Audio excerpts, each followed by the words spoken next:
কে সামনে রেখেই বর্তমান সমাজের প্রেক্ষাপট নিয়ে কথা বলে বিদায় নিব। আমাদের সমাজের কিছু মানুষ আছে, তাদের সন্তানদেরকে রাসূল সাল্লাল্লাহু আলাইহি ওয়াসাল্লামের আদর্শ জানাতে চায় না। সমাজের কিছু মানুষ আছে, তারা তাদের সন্তানকে রাসূল সাল্লাল্লাহু আলাইহি ওয়াসাল্লাম দুনিয়াতে কিভাবে দিন কায়েম করেছেন সেগুলা ঠিকমতো পড়তে দেয় না। আমাদের সমাজের অধিকাংশ মানুষ উচ্চ শিক্ষিত হওয়ার কারণে কোরআন পড়তে চায় না। উচ্চ শিক্ষিত হওয়ার কারণে অধিকাংশ মানুষ দেখবেন রাসূল সাল্লাল্লাহু আলাইহি ওয়াসাল্লামের জীবনী নিয়ে স্টাডি করলে সমাজের কিছু মানুষ আছে দেখবেন হুজুরদেরকে কাঠমোল্লা বলে গালি দেয়। এমন আছে না নাই?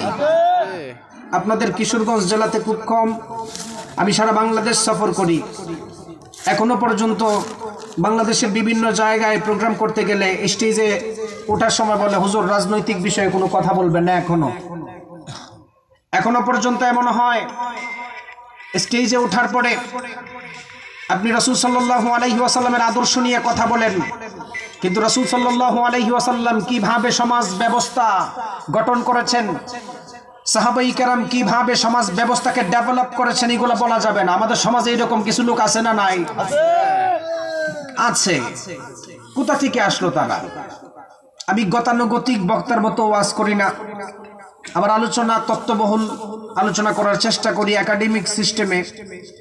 রাসূল সাল্লাল্লাহু আলাইহি ওয়াসাল্লামের একটা বিখ্যাত হাদিস সামনে তুলে ধরবো এবং আমাদের সমাজের যত কাজ আছে, বর্তমানে কি ঘটতেছে, ১৫০০ বছর আগে রাসূল বলে গিয়েছেন, এখন সমাজের মধ্যে মিলতেছে।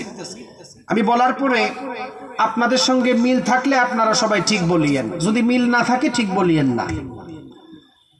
আমাদের সমাজের মানুষ কোরআন শিখতে চায় না, নবীর আদর্শ শিখতে চায় না। আপনি জানলে অবাক হবেন, আপনার সন্তানকে আপনি রাসূল সাল্লাল্লাহু আলাইহি ওয়াসাল্লামের আদর্শ শিক্ষা দিতে চান না। আপনি কুল্লু মাউলুদিন ইউলাদু আলাল ফিতরাতিল ইসলাম, আপনি কনভার্টেড মুসলিম নয়, আমি কনভার্টেড মুসলিম না। আপনার বাবা মুসলমান হওয়ার কারণে আপনি জন্ম হওয়ার পরে আপনার বাবাকে মুসলিম দেখেছেন, আপনি মুসলমান হয়েছেন। আপনার বাবা মুসলমান থাকার কারণে কোনো সন্তান জন্মগ্রহণ হওয়ার পরে সে তার বাবাকে মুসলিম দেখার পরে মুসলমান হয়। কোনো সন্তান খ্রিস্টানের ঘরে জন্মগ্রহণ করার কারণে খ্রিস্টান হয়। আমি মূলত বোঝাতে চাচ্ছি আমরা কনভার্টেড মুসলিম নয়। ইউরোপ আমেরিকাতে এখনো পর্যন্ত কনভার্টেড মুসলিমের সংখ্যা দিন দিন বেড়ে যাচ্ছে। কেমন ভাবে? রাসূল সাল্লাল্লাহু আলাইহি ওয়াসাল্লামের সিরাত, আল্লাহর কোরআন স্টাডি করে বহু ইহুদি খ্রিস্টান ইসলামের ছায়া তুলে চলে এসেছেন। সুবহানাল্লাহ বলেন। খ্রিস্টান ধর্মের অন্যতম একজন ব্যক্তি মাইকেল এইচ হার্ট, উনি বই লিখেছেন the 100 ranking of the most influential personality in the world. উনি বই লিখেছেন পৃথিবীতে যারা 100 জন দাপিয়ে বেড়ায়, 100 মহামনীষীর জিন্দেগি। খ্রিস্টান ধর্মের অন্যতম ব্যক্তি মাইকেল এইচ হার্ট, উনি বই লিখতে গিয়ে আদম আলাইহিস সালামের জিন্দেগি সেখানে লিখেন, ইব্রাহিম আলাইহিস সালামের জিন্দেগি লিখেন। উনি সেখানে মুসা আলাইহিস সালামের ইতিহাস তুলে ধরেছেন। আলবার্ট আইনস্টাইন বই লেখার সময় আইজ্যাক নিউটনের কথা এনেছেন, আলবার্ট আইনস্টাইনের কথা এনেছেন। The 100 ranking of the most influential personality in the world, যারা দুনিয়াতে দাপিয়ে বেড়ায় 100 মহামনীষীর জিন্দেগি লিখতে গিয়ে খ্রিস্টান ধর্মের ব্যক্তি বলেন, আমি এমন একজন ব্যক্তির জিন্দেগি নিয়ে রিসার্চ করেছি, যেই নবী শেষ নবী মুহাম্মদুর রাসূলুল্লাহ সাল্লাল্লাহু আলাইহি ওয়াসাল্লাম মুসলিম ধর্মের নবীর মতো অবিসংবাদিত নেতার দুনিয়াতে আসতে পারে না। সুবহানাল্লাহ পড়েন। সেই নবীর আদর্শ আমাদের ভিতরে ঢোকানো দরকার আছে না নাই? রাসূল সাল্লাল্লাহু আলাইহি ওয়াসাল্লামের কাছে কাফির মুশরিকরা যেমন ভাবে প্রশ্ন করত, কিছু মানুষ এসে প্রশ্ন করত, ইয়া রাসূলুল্লাহ কিয়ামত কবে হবে আপনি আমাদেরকে বলেন। আমি কেন এই বিষয়টা তুলে ধরলাম? আমাদের সমাজের মানুষ বিজ্ঞান উন্নত হওয়ার কারণে, স্যাটেলাইট, হাই কোয়ালিটির স্যাটেলাইট উন্নত হওয়ার কারণে কিছু মানুষ আছে সমাজে কিয়ামতকে বিশ্বাস করে না। এমন আছে না নাই? আমাদের সমাজের অধিকাংশ শিক্ষিত মানুষের দাবি নাসা যেটা বলে সেইটা বিশ্বাস করে, কিন্তু হুজুররা মসজিদে বসে কিয়ামতের আলামত বর্ণনা করলে বিশ্বাস করতে চায় না। আপনাদেরকে নতুন তথ্য দেই, আলোচনা ঢোকার আগে বুঝবেন আমি কোন বিষয়ে আলোচনা করব, তাহলে বুঝতে সুবিধা হবে। কিছুদিন আগে নাসা জানিয়েছেন বাহিরের গ্রহ থেকে এমন লম্বা একটা সিগন্যাল পাইছে, এর আগে কোনোদিন সিগন্যাল পাইতো না। নাসা বলার কারণে মানুষ বিশ্বাস করেছেন, অথচ আল্লাহ তাআলা কোরআনুল কারীমের মধ্যে বলেছেন, আল্লাহ তাআলা অন্য জায়গার মধ্যেও প্রাণী রাখছেন। উলামায়ে কেরাম বলেন, কিন্তু আধুনিক শিক্ষা ব্যবস্থা, আধুনিক শিক্ষিত মানুষ বিশ্বাস করতে চায় না। ঠিক তেমনি ভাবে রাসূল সাল্লাল্লাহু আলাইহি ওয়াসাল্লামের কাছে সাহাবায়ে কেরাম প্রশ্ন করতো, ইয়া রাসূলুল্লাহ, কাফের মুশরিকরা বলতো কিয়ামত কবে হবে আপনি বলেন, দিন তারিখ বলেন, আপনি বলেন তো কিয়ামত কবে হবে জানেন কে? আল্লাহ। আরো জোরে বলেন, আরো জোরে, আল্লাহ। কিন্তু রাসূল সাল্লাল্লাহু আলাইহি ওয়াসাল্লাম বলেন, সাহাবায়ে কেরাম, কিয়ামত হবে ঠিক আছে, কিন্তু কিয়ামত হওয়ার আগে শেষ জামানার মধ্যে সমাজ ব্যবস্থা, রাষ্ট্রীয় ব্যবস্থা, পারিবারিক ব্যবস্থা ধ্বংস হয়ে যাবে। আল্লাহ রাব্বুল আলামিন কোরআন নাজিল করার মাধ্যমে দুনিয়ার মানুষদেরকে জানালেন, কোরআন নাজিল করার মাধ্যমে আল্লাহ দুনিয়ার মধ্যে হেদায়েতের গাইডলাইন দিয়েছেন। যেই মানুষগুলি দুনিয়ার মধ্যে চলাফেরা করা অবস্থায় কোরআনকে মানবে, কোরআনকে জানবে, কোরআনের শিক্ষায় শিক্ষিত হবে, রব্বুল আলামিন ওই মানুষটাকে জান্নাতের রাস্তার মধ্যে চালিত করবেন।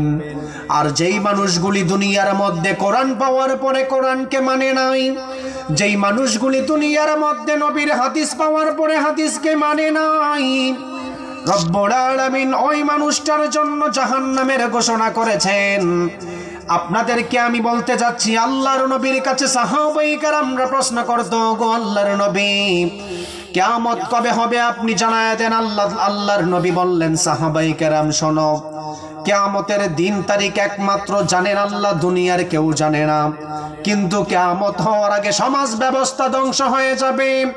ইযা ফাআলাত উম্মতি 15 খসলাতান হাল্লা বিহাল বালা। ও সাহাবায়ে কেরাম শুনে রাখো, উম্মতের মধ্যে যখন 15টি খারাপ অভ্যাস বেড়ে যাবে, উম্মতের মধ্যে যখন 15টি খারাপ অভ্যাস বেড়ে যাবে, মনে রাখবে শেষ জামানার মধ্যে আল্লাহর নবী বললেন, ফালইয়ারতাকিবুহু ইনদা যালিকা রিহান হামরা। ও সাহাবায়ে কেরাম, 15টি খারাপ অভ্যাস বাড়ার কারণে আল্লাহ তাআলা দুনিয়ার মধ্যে অগ্নিবায়ু চালু করে দিবেন। খাসফান আও মাসখান, মানুষদের চেহারা বিকৃত হবে। ওয়ালা আনা আখিরু হাযিহিল উম্মতি আউওয়ালাহা। ও সাহাবায়ে কেরাম, উম্মতের মধ্যে খারাপ অভ্যাস বেড়ে যাওয়ার কারণে অন্যতম একটা বৈশিষ্ট্য হবে, পরবর্তী উম্মত আইসা পূর্ববর্তী উম্মতদেরকে গালি দিবে। সাহাবায়ে কেরাম আমার নবীকে বলল, ইয়া রাসূলুল্লাহ, উম্মত ধ্বংস হওয়ার 15টি খারাপ অভ্যাসের মধ্যে প্রথম নাম্বার খারাপ অভ্যাস কি? আমার নবী বলল, ইদা কানাল মাগনামু দুআলা। ও সাহাবায়ে কেরাম, দিলের কান লাগায়া শোনো, উম্মতের মধ্যে যখন দেখবে রাষ্ট্রীয় ব্যবস্থাগুলি একদম হালচাল ছেড়ে দিবে, রাষ্ট্রীয় ব্যবস্থার কোনো হিসাব থাকবে না, উম্মত ধ্বংস হয়ে যাবে, সমাজ ব্যবস্থা ধ্বংস হবে, তখন রাষ্ট্রের নেতাগুলি রাষ্ট্রের মাল সম্পদকে বাহিরের দেশে নিজের বাপ দাদার সম্পদ বলে মনে করে পাচার করবে।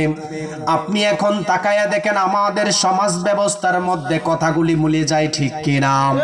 আমার নবী বললেন, ইযা কানাল মাগনামু দুআলা। সাহাবায়ে কেরাম শুনে নাও, রাষ্ট্রের ব্যবস্থা উম্মত ধ্বংস করে ফেলবে। অথচ আপনি আমাদের সমাজ ব্যবস্থার দিকে তাকায় দেখেন, সমাজের নেতাগুলি রাষ্ট্রের ব্যবস্থাকে, রাষ্ট্রের মাল সম্পদকে নিজের বাপ দাদার সম্পদ মনে করে জনগণের চিন্তা করে না। নিজের বাপ দাদার সম্পদ মনে করার কারণে যেই মানুষটা এমপি হওয়ার আগে একটা বাড়ির মালিক ছিল, এমপি হওয়ার পরে আমেরিকাতে 100টা বাড়ির মালিক হয়ে যায়, এমন আছে না নাই? রাষ্ট্রীয় ব্যবস্থা ধ্বংস হবে। 1 নাম্বার, ইযা কানাল মাগনামু দুআলা, সমাজ ব্যবস্থা ধ্বংস হবে, কিয়ামত হবে। আপনাদেরকে একটা উদাহরণ দিই, আমাদের বর্তমান সমাজ ব্যবস্থা কি রকম আর আমাদের পূর্বের জমানার সমাজ ব্যবস্থা কি রকম ছিল। সুওয়ারুম মিন হায়াতিস সাহাবা এর একটা ইতিহাস তুলে ধরলে ভালো করে বুঝতে পারবেন। খলিফাতুল মুসলিমিন ওমর রাদিয়াল্লাহু তাআলা আনহু, উনি যখন অর্ধজাহান প্রেসিডেন্ট ছিলেন, উনি প্রেসিডেন্ট থাকা অবস্থায় মানুষদের সামনে বক্তব্য দিতেন। আপনাদের দেশে দেখবেন এমপি সাহেব, মন্ত্রী সাহেব আইসা বক্তব্য দেয় না, মানুষদেরকে নিয়ে বক্তব্য দিতেন। এমন সময় একজন যুবক দাঁড়িয়ে বলেছিল যে, ওমর, আপনি রাষ্ট্রীয় দায়িত্ব পেয়েছেন, এই রাষ্ট্রীয় দায়িত্ব পাওয়ার পরে ইসলামের আইন অনুযায়ী যদি সঠিকভাবে না চালাতে পারেন রাষ্ট্র, আপনার বিরুদ্ধে আমি দাঁড়াবো, আল্লাহর কাছে বিচার দিব। আপনি বলেন তো দেখি, আমাদের বিগত সরকার শেখ হাসিনা, এর আগের সরকার বিএনপি সরকার, বর্তমান অন্তর্বর্তীকালীন সরকার, ওনাদেরকে যদি আপনি দাঁড়ায় বলেন যে ইসলামের আইন অনুযায়ী যদি রাষ্ট্র না চালান খবর আছে, বলা যাবে? সম্ভব না। যেমন আপনাদের বর্তমান ধর্মীয় উপদেষ্টা ডক্টর আফম খালেদ হোসাইন, উনি আমার উস্তাদ।